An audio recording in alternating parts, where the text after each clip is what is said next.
Bueno, bienvenidas y bienvenidos a las jornadas de inteligencia artificial y derechos humanos, utopía o realidad. Voy a darle la bienvenida a Carlos del Clos, porque vamos a arrancar ya la siguiente sesión, que es más bien una conversación entre Carlos del Clos y Marta Peirano. Y la sesión se titula ¿Qué piensa Marta Peirano sobre la discriminación automática? Y yo voy a presentar a Carlos.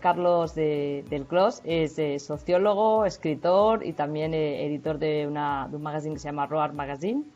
Y él es conocedor de esta temática y además es escritor de forma periódica en varios periódicos como el New York Times, The Guardian, El Ara, El Contexto, bueno, Diagonal, un montón de medios, ¿no?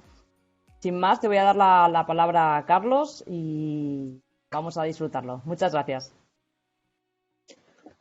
Bueno, muchas gracias, Tai, y muchas gracias a todos y todas por la invitación y por abrir este espacio de discusión, ¿no? Que creo que la temática que se abordará hoy está muy a la orden del día.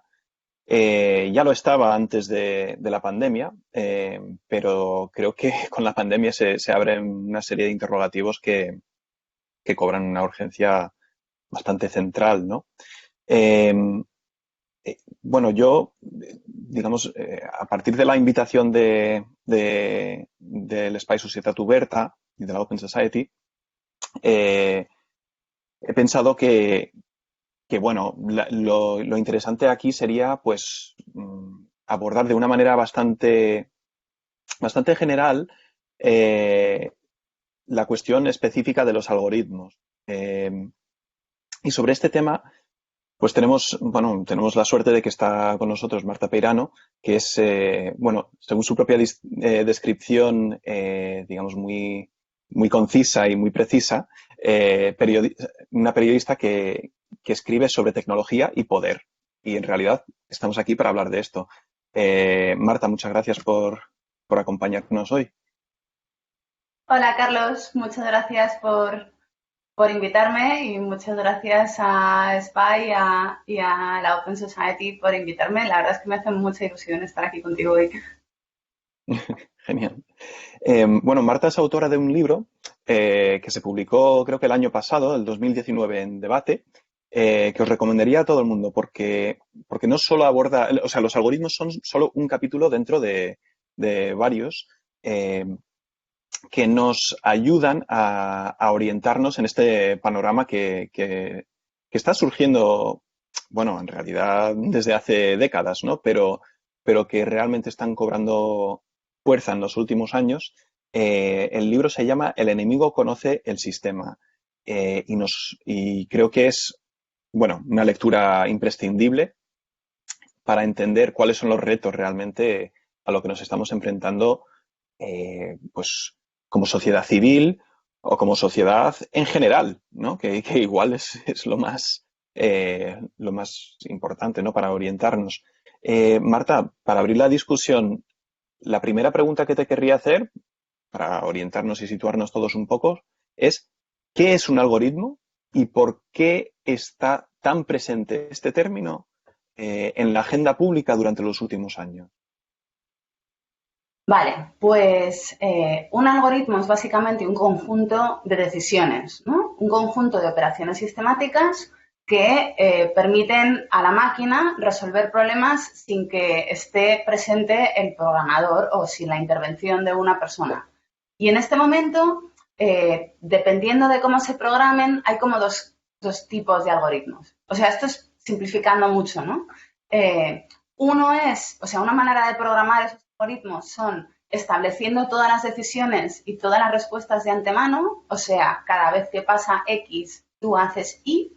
Y luego la otra forma de hacerlo, que es la más trendy en este momento, está basada en el machine learning, que es no decirle a la máquina lo que tiene que hacer, sino enseñárselo como si fuera un niño, ¿no? En el sentido de que en lugar de decirle cada vez que pase tal cosa, haz esta otra, le dices, bueno, pues estas son todas las veces que ha pasado y estas son todas las cosas que hemos hecho, ¿no? Como un ejemplo clásico es, pues estos son todos los currículums que nos han mandado en los últimos 15 años y estas son todas las personas que hemos acabado contratando a partir de esos currículums, ¿no? Y entonces esos algoritmos lo que hacen es aprender cuáles son las normas que han llevado a esas decisiones. Tú no se las explicas, sino que esperas que las infiera por los resultados, ¿no? Y que los imiten, porque una cosa que hacen muy bien las máquinas es imitar patrones, es detectar patrones de conducta y repetirlos, ¿no? Entonces, bueno, pues es como o haz lo que yo digo o haz lo que yo hago, ¿no? Como un poco los modelos de enseñanza. Es como, espera, hay un ejemplo que siempre pongo que es como tú aprendes inglés, ¿no? Aprendiendo a conjugar los verbos, el vocabulario, etc. O como la sirenita de Splash. Aprendió inglés que fue viendo la tele durante 12 horas seguidas y siendo una sirena muy lista. Y bueno, esto está muy bien explicado, pero esto tiene un problema, ¿no? Porque, digamos, si nosotros enseñamos a los algoritmos de la misma manera que enseñamos a nuestros hijos, eh, bueno, por una parte, un algoritmo, nuestros hijos no son máquinas, ¿no? Las máquinas reproducen hasta cierto punto a la perfección lo que enseñamos. Pero no, creo que no, cualquier persona que tiene hijos también te puede decir o nos puede decir que no siempre somos conscientes de lo que estamos enseñando a nuestros hijos. Y de repente pues nos vemos reflejadas unos aspectos de nosotros que igual no son los que, los que queríamos enseñar, ¿no? O los que querríamos reproducir. Entonces, en los últimos años, creo que algunos de estos patrones se han manifestado, ¿no? Entonces me lleva a la segunda parte de la pregunta. ¿Por qué estamos hablando en los últimos años tanto de los algoritmos? ¿Qué ha pasado en los últimos años para que estén tan presentes en la agenda pública? Claro, pues con los algoritmos pasa, por un lado, lo que pasa con los robots, ¿no? Que los hemos querido aplicar para quitarnos de encima trabajo y para hacer cosas que nos parecen tediosas y repetitivas, etcétera, etcétera, ¿no? Para ayudar a las personas a acelerar procesos también. Y aparte, evidentemente, porque las máquinas no se ponen enfermas ni te piden, ni se sindicalizan, ni te piden vacaciones. Pero en el caso de los algoritmos, no solamente los utilizamos para hacer cosas más rápido y para automatizar procesos relativamente sencillos, sino que se han ido introduciendo como solución limpia, entre comillas, para tomar decisiones difíciles, ¿no? En el sentido de decisiones como contratar a alguien, como concederle una hipoteca a alguien, como decidir qué estudiante merece la matrícula de honor y cuál no, decidir quién, yo qué sé, pues cuánto tiempo dura la condicional de una persona dependiendo de sus antecedentes y de su, yo qué sé, de su vida social, este tipo de cosas, ¿no? Entonces la idea detrás de esta aplicación de los algoritmos es que los algoritmos son más justos y si no les dices nada, no se fijan en cosas pues como el género, como la raza, como las características, digamos, de una persona, ¿no? De clase, de lo que sea. Y entonces, esto ocurre si los programas deliberadamente para que no lo sean, ¿no? Lo que pasa es que ni siquiera sabemos cómo programar personas deliberadamente para que no sean racistas, no sean clasistas y no sean machistas, ¿no? Entonces, lo que estamos viendo es que los algoritmos que hemos adaptado para que tomen las decisiones que a nosotros nos parecen difíciles están siendo entrenados por un historial de decisiones anteriores que, por supuesto, están completamente condicionadas por ese clasismo, ese racismo y ese machismo, entre otras cosas, ¿no? Entonces, los algoritmos son muy buenos identificando patrones de conducta. Y el ejemplo que ponía antes de estos son todos los currículums y estos son las personas que hemos contratado es un ejemplo real de una empresa muy grande que se llama Amazon, que decidió que para equilibrar su evidente problema de género iba a dejarlo en manos de unos algoritmos. ¿Qué pasa? Que cuando los algoritmos identifican un patrón que es a esta empresa no le gusta contratar mujeres o no le gusta contratar mujeres a partir de determinados puestos, ¿no? Le encanta tener mujeres como secretarias o administradoras, no les gusta tener mujeres como jefes, que es exactamente lo que indicaba ese historial, pues el algoritmo dice, pues no voy a contratar mujeres como jefes porque claramente lo hacen bien. ¿Qué hizo Amazon para resolver ese problema de antemano? Sacó el género de los currículums, ¿no? En los currículums no había fotos y no salían pues eso, rasgos de género identitarios, ¿no? ¿Qué pasa? Que el algoritmo los identificó de otras maneras, ¿no? Identificó pues la gente que decía que estaba en el equipo de balonmano femenino del colegio o que había ido a un colegio de señoritas, o, es decir, cuando tienes muchos datos, los rasgos se manifiestan de muchas maneras distintas, ¿no? Y entonces el algoritmo, con todos los ejemplos de los últimos 15 años de Amazon, tomó las decisiones que los 15 años de jefes de Amazon habían ido tomando durante los últimos 15 años, que es no contratar mujeres. Entonces esto nos lleva, bueno, al campo de la discriminación algorítmica y es una cuestión que siempre me ha fascinado porque en algún proyecto de investigación en el que he participado miramos el tema de la discriminación en las fronteras, ¿no? Y una de las preguntas, bueno, con la automatización, digamos, de las fronteras y el uso de datos electrónicos, biométricos, etcétera, para, bueno, pues para modular la libertad de circulación, la libertad de movimiento, una de las cosas que querían que se comprobase era que no se dieran casos de discriminación por perfil étnico o por perfil racial.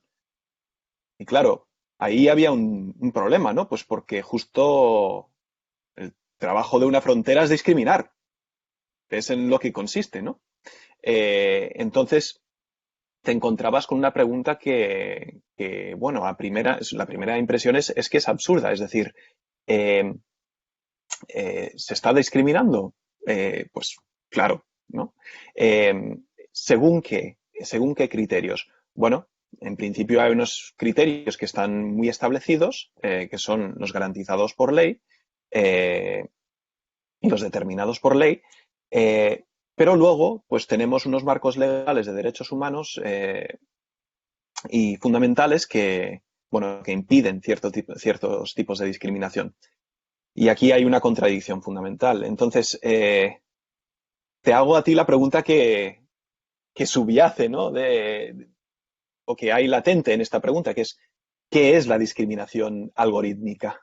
Y en qué consiste exactamente.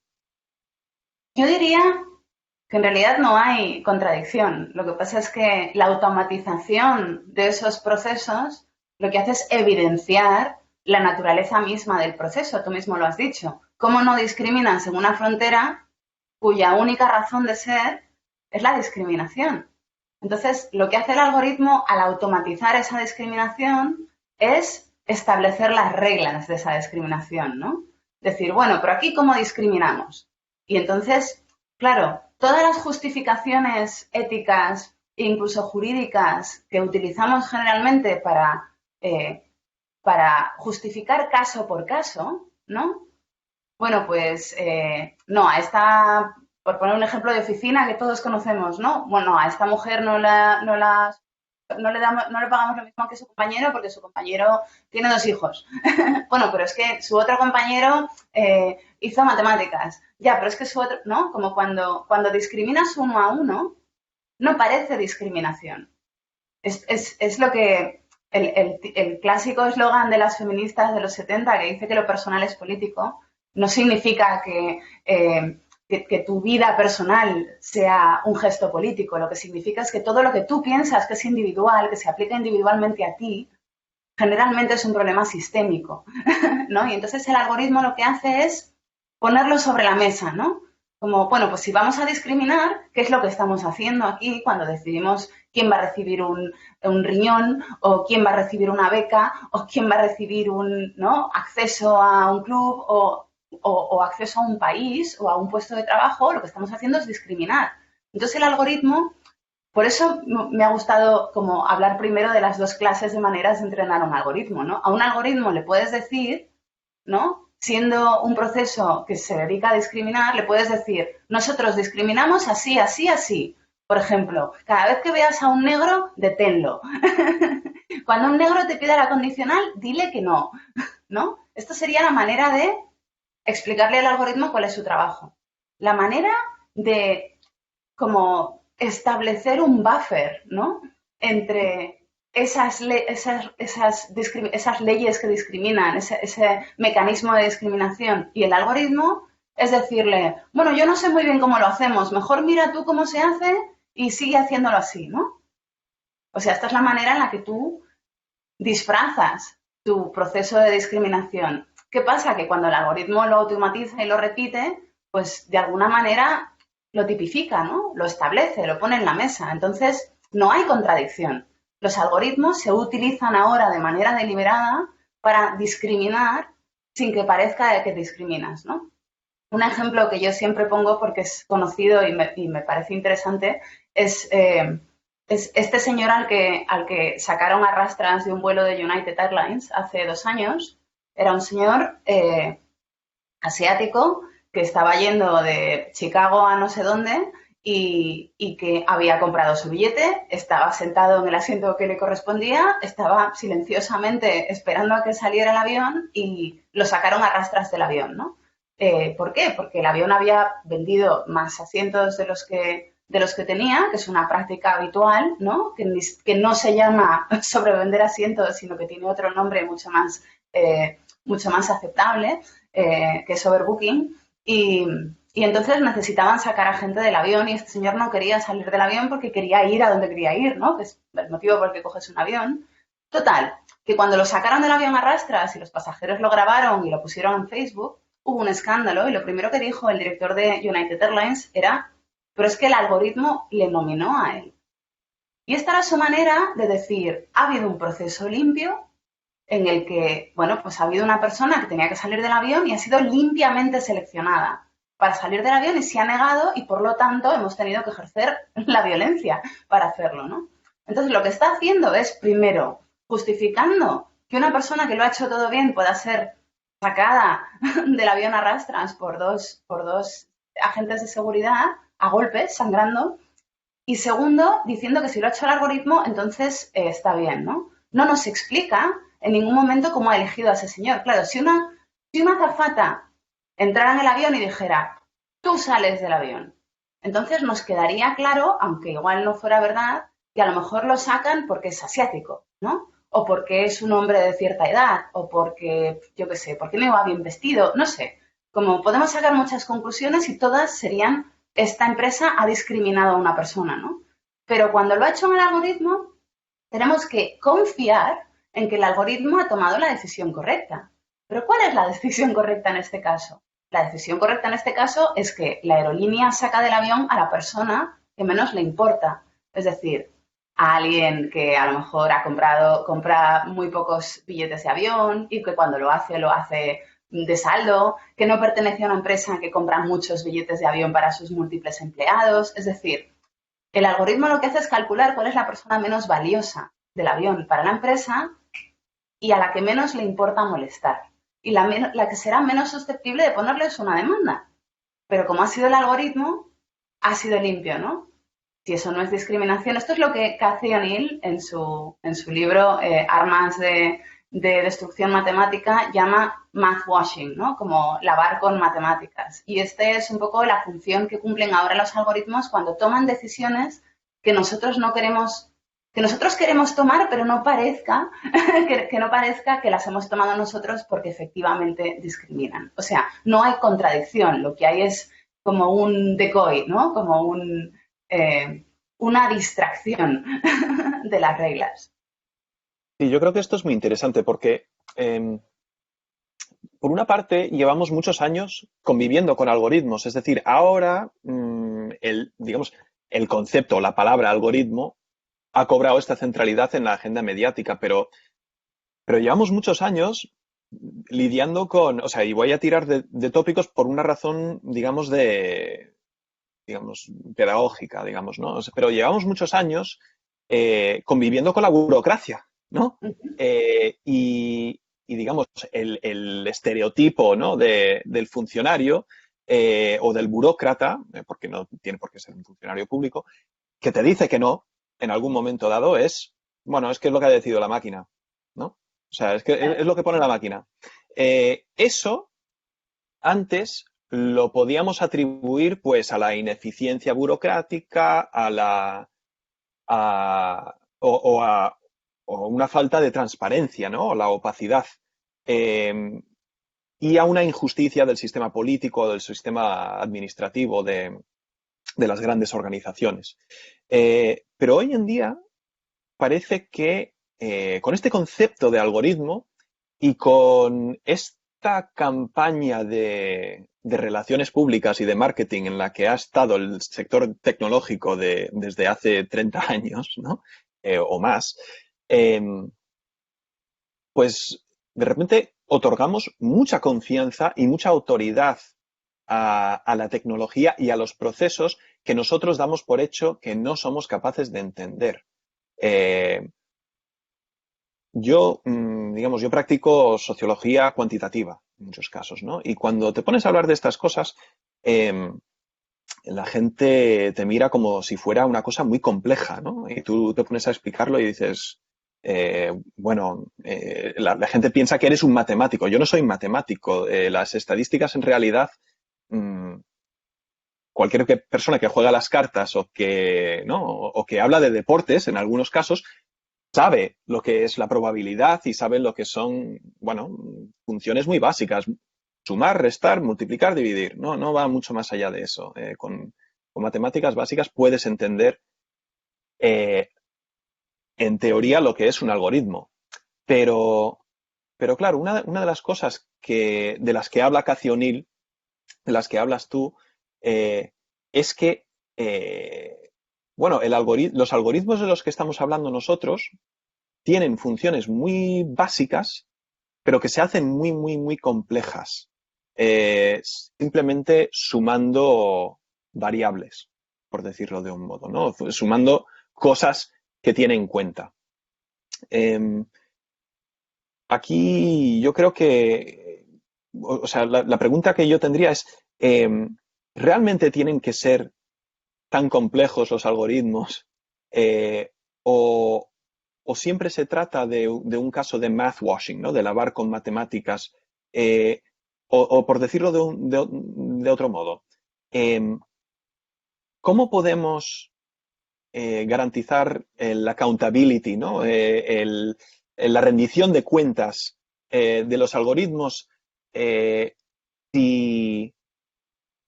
si estamos hablando de fórmulas matemáticas de 20 páginas?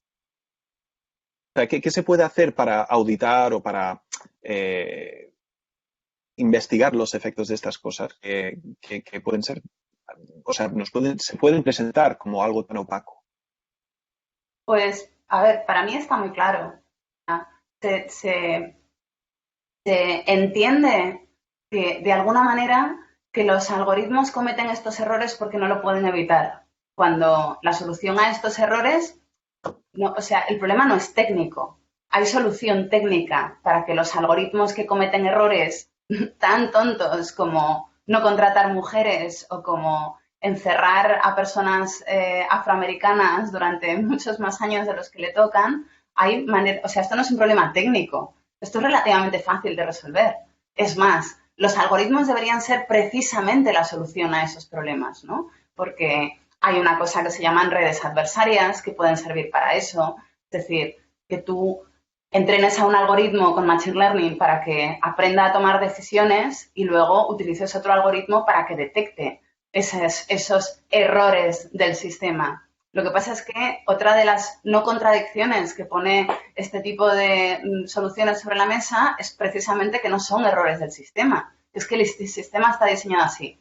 Entonces, los algoritmos lo que hacen es, o lo que harían sería visibilizar que el sistema está diseñado así. ¿Qué pasa? Que no los vemos. Entonces, la solución para que esto se resuelva es fácil. Todos los algoritmos que toman decisiones que pueden estar sometidas a la legislación, es decir, decisiones que no puedan ser discriminatorias, que estén reguladas por leyes preexistentes, deberían ser completamente transparentes. Deberíamos ser capaces de auditarlos. Tú decías, son algoritmos que tienen miles de páginas, ¿cierto? Pero no tienes por qué auditarlos tú. Una de las experiencias que hemos tenido y que yo pienso que ha tenido gran éxito durante muchos años ha sido el software libre. Si tú utilizas herramientas de software libre, cosa que yo aconsejo a todas las personas humanas en general y creo que debería exigirse a todas las instituciones públicas y administraciones públicas en total, cuando tú utilizas software libre, a lo mejor tú no eres programador ni puedes monitorizar cómo hacer su trabajo o auditar sus habilidades y sus posibles transgresiones de la ley, ¿no? Pero siempre hay alguien que lo hace. Es más, el mundo está lleno de instituciones que se dedican a este tipo de cosas y ahora lo único que pueden hacer es procesos de ingeniería inversa, por los cuales miran todos los resultados del algoritmo y tratan de sacar una conclusión de cuál es el proceso sistemático que lleva a esos errores, ¿no? Por ejemplo, la Organización de Derechos Humanos de Estados Unidos utilizó Amazon Recognition, que es el algoritmo de reconocimiento facial de Amazon, para identificar, como hace la policía en muchos estados de Estados Unidos, para identificar a los criminales dentro del Senado. Y entonces ese algoritmo mal identificó un montón de criminales dentro de la cuadrilla de senadores que tienen allí y no sé si casi 2/3 o una cantidad completamente desproporcionada de esos falsos criminales o falsamente acusados criminales eran afroamericanos. Claro, luego te pasan cosas como ahora mismo estamos viviendo que desde hace una semana Estados Unidos está en llamas. Porque ha pasado algo que en realidad ha pasado muchas otras veces, que es que una persona afroamericana ha muerto durante un arresto completamente banal porque un policía lo ha asfixiado en teoría sin querer, ¿no? Y entonces, una de las cosas que están haciendo los medios estos días es decir, ¿y por qué ahora nos enfadamos tanto cuando esto ha pasado esta vez y esta vez y esta vez? O sea, que hay un proceso sistemático ahí, ¿no? Y que además, esta manera de detener a la gente, que se aplica especialmente con los afroamericanos, porque son las personas que más se detienen en Estados Unidos, resulta que es una técnica que viene de cuando se perseguía a esclavos en Estados Unidos. Es decir, ahí como que hay unos procesos, ¿no? ¿Cuál es la diferencia? La diferencia es que al haber sido grabado por varias personas y poder contrastar la realidad de lo que ha ocurrido, ¿no? Por esas grabaciones con la irrealidad del informe policial que explica por qué ese hombre murió mientras lo estaban deteniendo, es lo que ha roto un poco el embrujo, ¿no? El embrujo de tú pensar que el sistema funciona de cierta manera porque es opaco y no lo ves y por lo tanto piensas que no lo entiendes y como no lo entiendes, pues aceptas la realidad que te ofrece y ver cómo funciona realmente el sistema y descubrir que funciona de manera opuesta a cómo tiene que funcionar, ¿no? Pero esto lo decía hasta Foucault, que las cárceles no están para que la gente se porte mejor o peor y no están para impartir justicia, están para preservar el funcionamiento del sistema. Y el sistema no es justo. Claro, claro. De hecho, hay un libro muy bueno sobre cómo funciona esto en la administración pública y sobre todo en el área de derechos sociales o servicios sociales, que es el libro de Automating Inequality de Virginia Eubanks, automatizar la desigualdad. Y hasta cierto punto yo creo que esto, el propio título te dice cuál es la problemática. Hasta ahora hemos estado hablando del punto hasta el cual, y acabas de mencionarlo, los algoritmos reproducen la lógica la lógica sistémica actual con todas sus desigualdades. Pero este libro también va un paso más allá para explicar cómo no solo las reproduce, sino que las amplifica. Es decir, en la concesión de vivienda para las personas sin hogar, bueno, hay una frase muy buena en el libro, ¿no?, que dice, lo estamos tratando como si fuera un problema de gestión, pero es un problema como de carpintería, dice, ¿no? Es que la situación es que no hay suficientes casas para todas las personas. Y en tanto que intento, y en el proceso de intentar poner a personas sin hogar en las casas limitadas que hay, aplico unas lógicas de discriminación.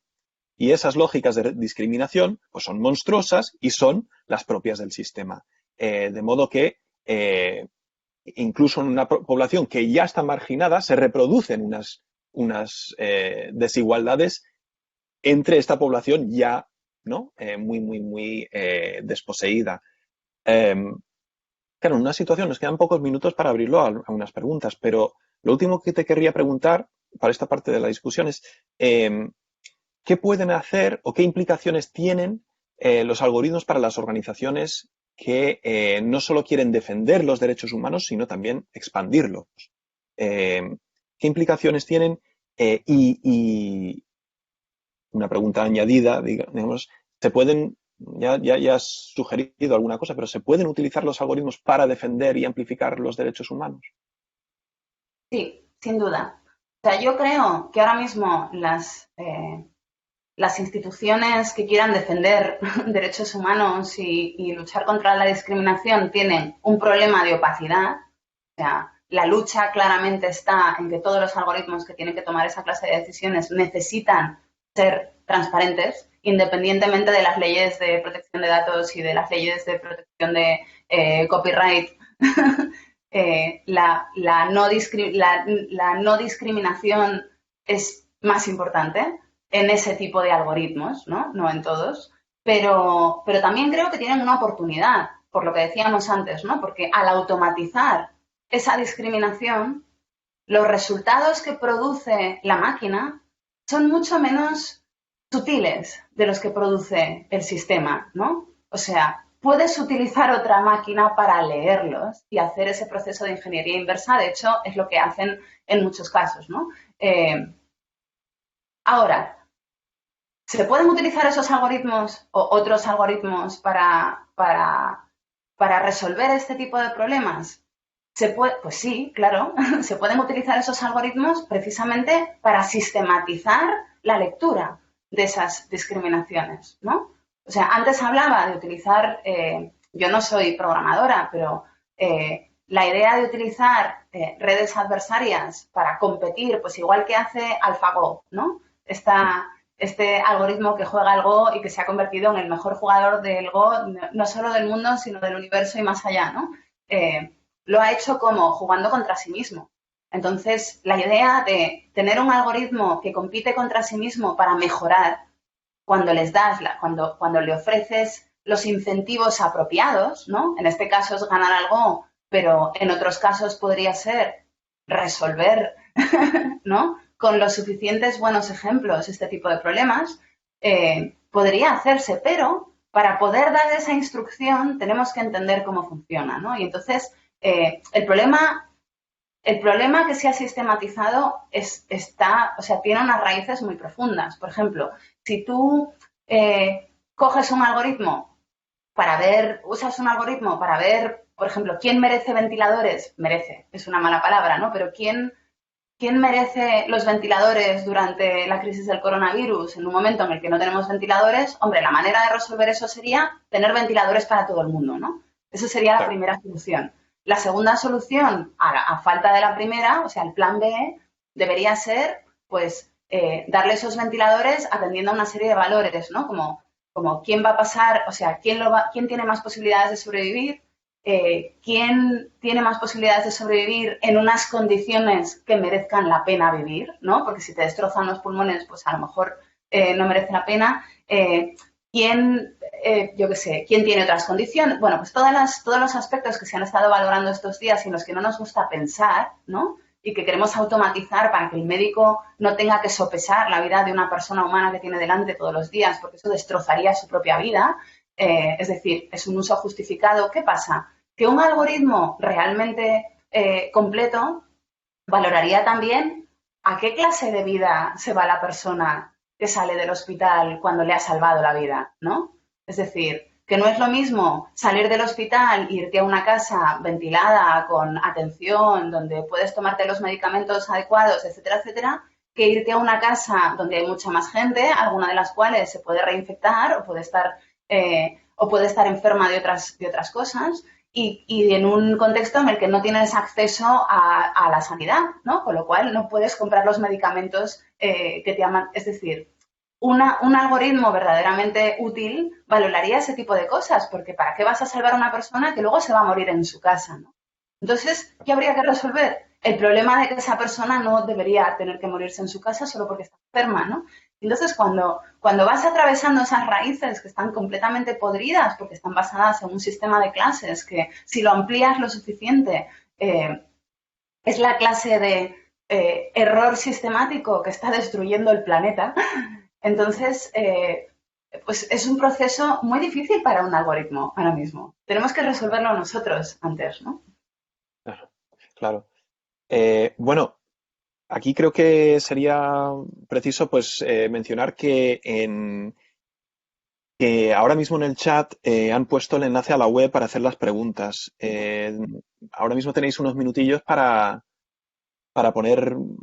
hacer las preguntas que queráis a Marta, a los dos o al, digamos, al grupo. Marta, creo que, bueno, has cubierto bastante territorio en estos pocos minutos que hemos tenido.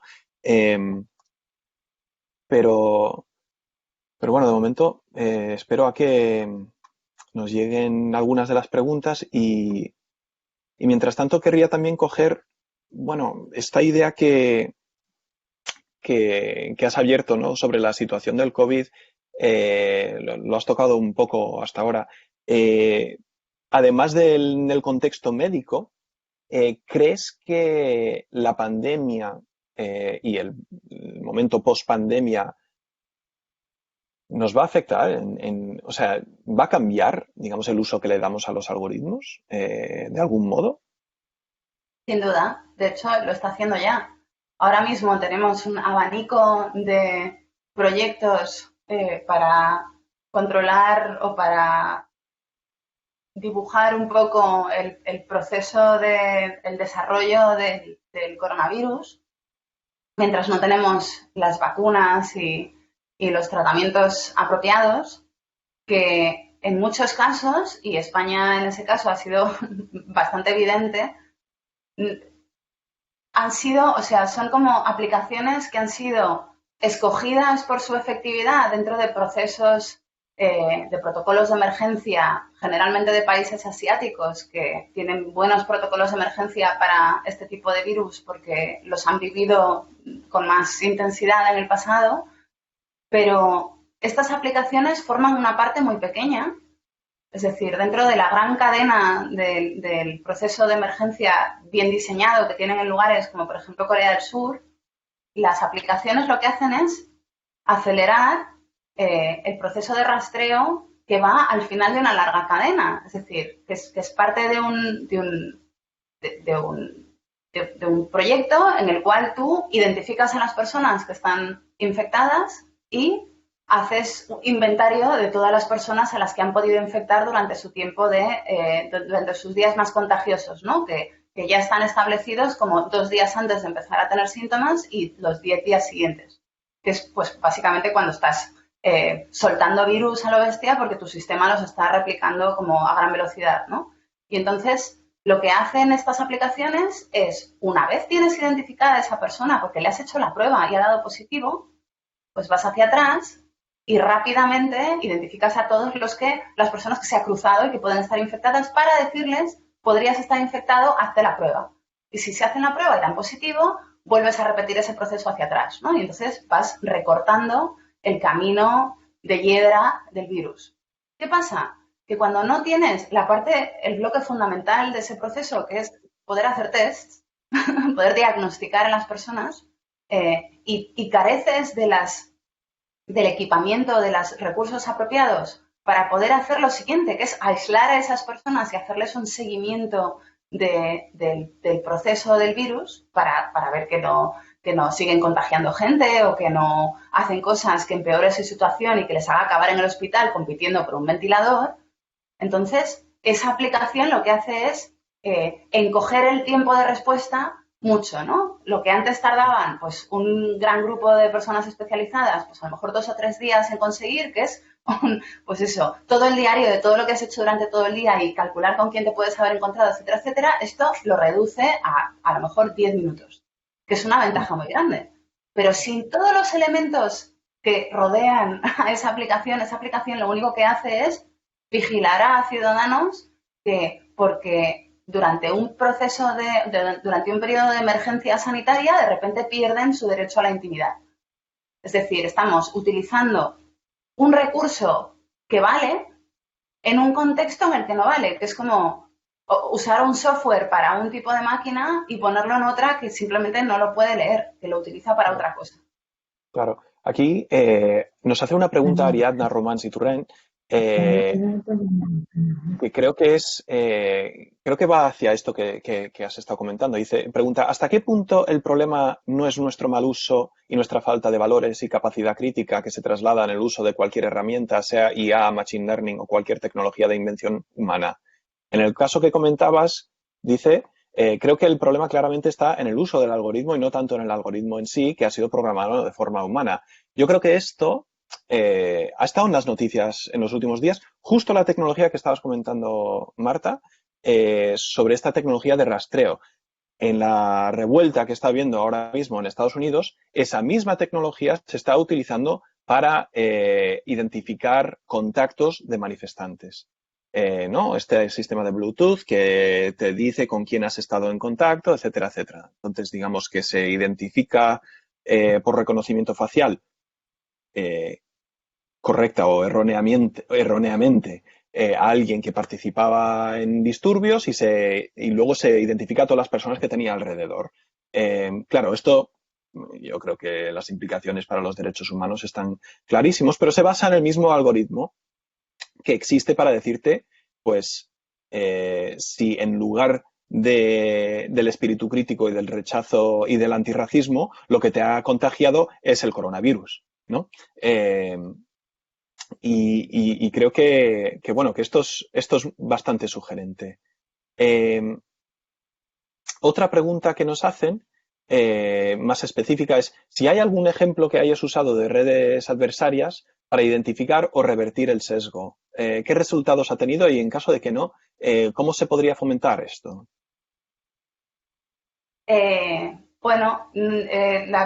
No sé si la primera pregunta creo que la has resuelto tú con bastante, con bastante habilidad. En cuanto al uso de redes adversarias para resolver este tipo de problemas, yo personalmente no conozco ningún caso. Lo que pasa es que conozco muchas otras aplicaciones que me indicarían que tiene sentido ese uso. Es decir, lo que estaba haciendo era una propuesta. Creo que hay maneras de resolver eso, porque uno de los problemas que veo a la hora de evaluar este tipo de conflictos, ¿no? Es pues que nuestra experiencia, o sea, nuestra manera de experimentar este conflicto es siempre casi contraria al origen del conflicto mismo. Y esto no es culpa nuestra, sino porque estamos separados por varias capas de interfaces y de productos publicitarios, ¿no? Del lenguaje de marketing, que básicamente lavan y transforman nuestra imagen de lo que estamos haciendo de manera completamente deliberada. Entonces, una de las cosas que yo veo una y otra vez es que la gente piensa que los algoritmos que los algoritmos están cometiendo errores cuando discriminan. Y esto no es verdad, no es un problema técnico, eso es un problema que se puede resolver con algoritmos. Es decir, no tenemos que ser nosotros, o sea, los algoritmos identifican patrones, ese es su trabajo, o sea, ese es su superpoder, no son nada estratosférico, identifican patrones Y si el racismo no es un patrón, ya no sé de qué se trata. Claro. Si el clasismo, si el machismo no es un patrón, entonces, ¿podemos utilizar los algoritmos para eso? Pues claro, claro que podemos. ¿Podemos corregir los errores de los algoritmos que han sido programados con Machine Learning? Por supuesto que podemos. No es un problema técnico. Hay soluciones técnicas para ese problema. El problema es de otra naturaleza. Lo que pasa es que al usar algoritmos para automatizar esa discriminación, lo que haces es lavarlo. Y una de dos. O no es un problema, antes decías que perpetúan, ¿no? Y que amplifican el efecto de esas discriminaciones. Y una de las cosas que hace es precisamente la combinación de la discriminación automatizada por el algoritmo. Lo que hace es decirte, bueno, pues si estamos contratando más hombres que mujeres, pero lo está haciendo el algoritmo y no un señor, eso es que los hombres al final, efectivamente, están más cualificados para el trabajo, ¿no? O sea, de esa manera lo amplifica, porque la lógica de que el algoritmo lo hace todo bien y con total limpieza, solamente se puede aplicar cuando tenemos acceso al algoritmo y sabemos cuál es su manera de operar. Pero mientras tenemos que aceptar que cuando Apple dice que todo lo que pasa en tu teléfono se queda en tu teléfono, o Facebook dice que lo que quiere hacer es conectarte con las personas a las que quieres y hacerte más feliz, pues a lo mejor a lo mejor no deberíamos poner nuestra confianza en esas empresas. A lo mejor deberíamos exigir que su manera de operar fuera completamente discutible, en el sentido de que la podamos discutir porque la conocemos. Ok, igual no lo deberían hacer empresas.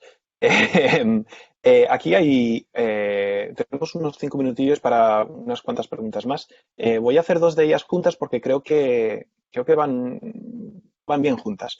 La primera es, ¿cómo podemos entrenar a la ciudadanía en general para estar preparadas para vigilar los algoritmos y saber detectar cuándo se extralimitan? Y por otra parte, ¿en qué grado es posible una regulación internacional para auditar los algoritmos y qué rol tienen las organizaciones internacionales y los estados en este proceso? Entonces, por una parte está la ciudadanía y por otra parte están las instituciones y los procesos y los dispositivos que tienen. ¿Cómo podemos preparar la ciudadanía y por otra parte qué pueden hacer para auditar estos procesos? Pues mira, yo soy de una generación que aprendió a programar porque había software libre. Es decir, tu manera de familiarizarte con un lenguaje es usar ese lenguaje, ¿no?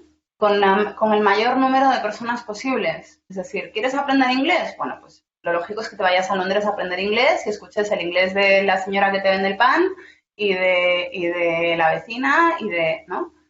Entonces, nosotros no tenemos acceso al lenguaje del sistema del que dependemos. Con lo cual, nuestra manera de familiarizarnos con ese sistema es a través de las metáforas que lo describen. Y esas metáforas son engañosas, porque están diseñadas para pretender que el sistema tiene unos objetivos que no son los que tiene, ¿no? Entonces, de la misma manera que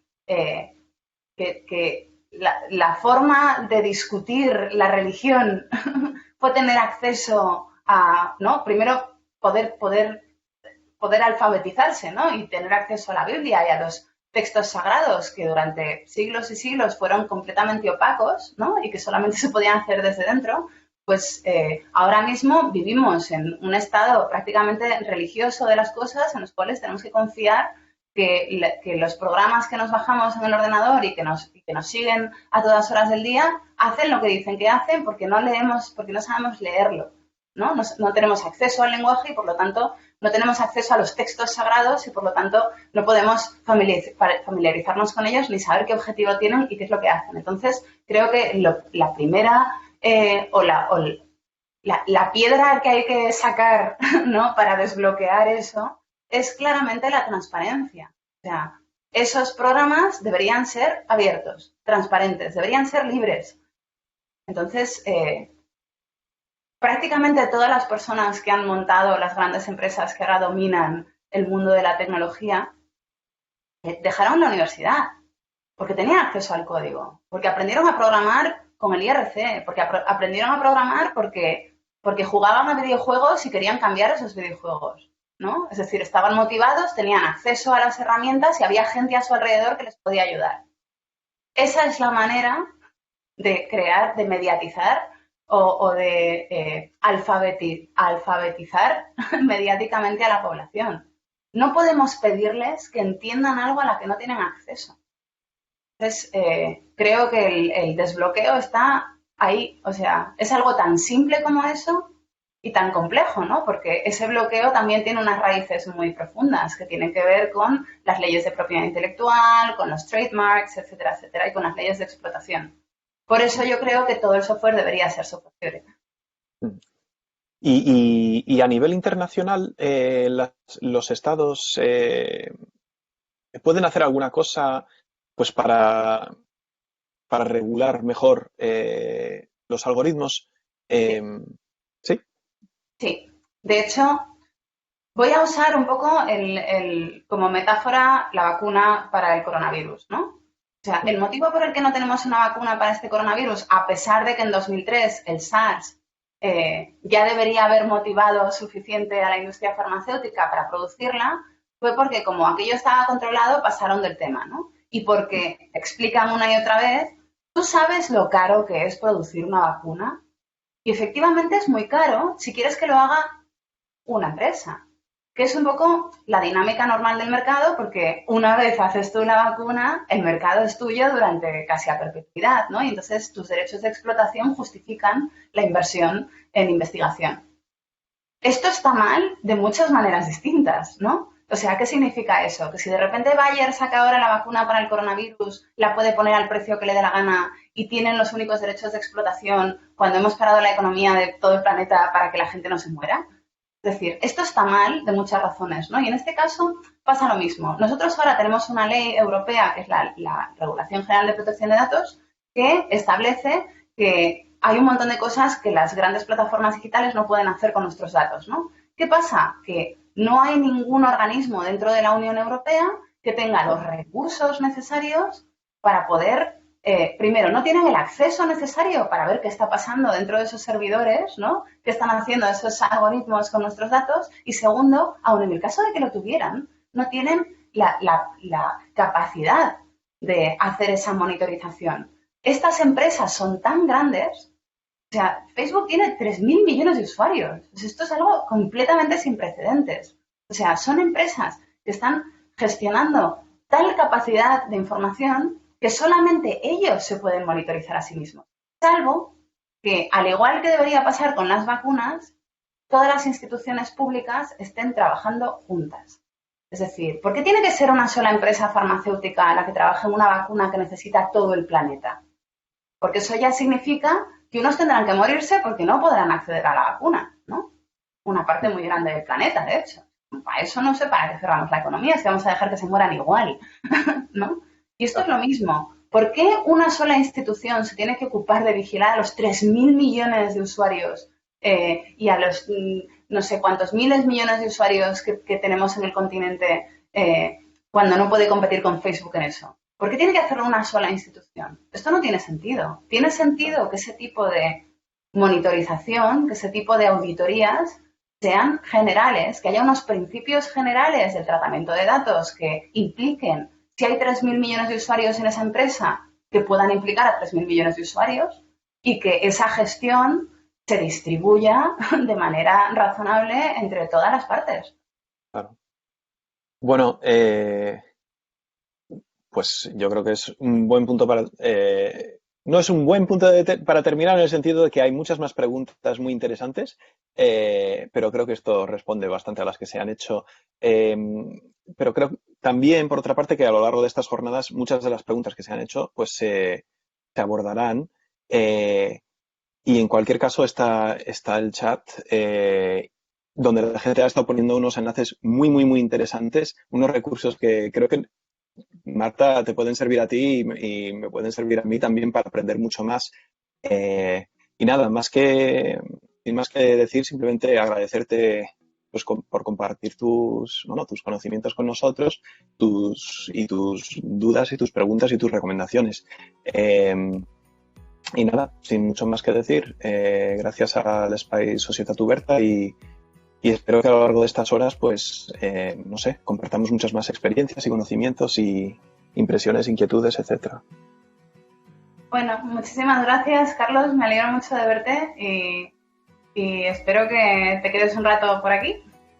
Igualmente. Venga. Hola, muchísimas gracias a los dos. Ha sido, creo que un placer y creo que también ha sido muy, muy dinámico el chat. Hay un montón de recursos también que vamos a ir recopilando también.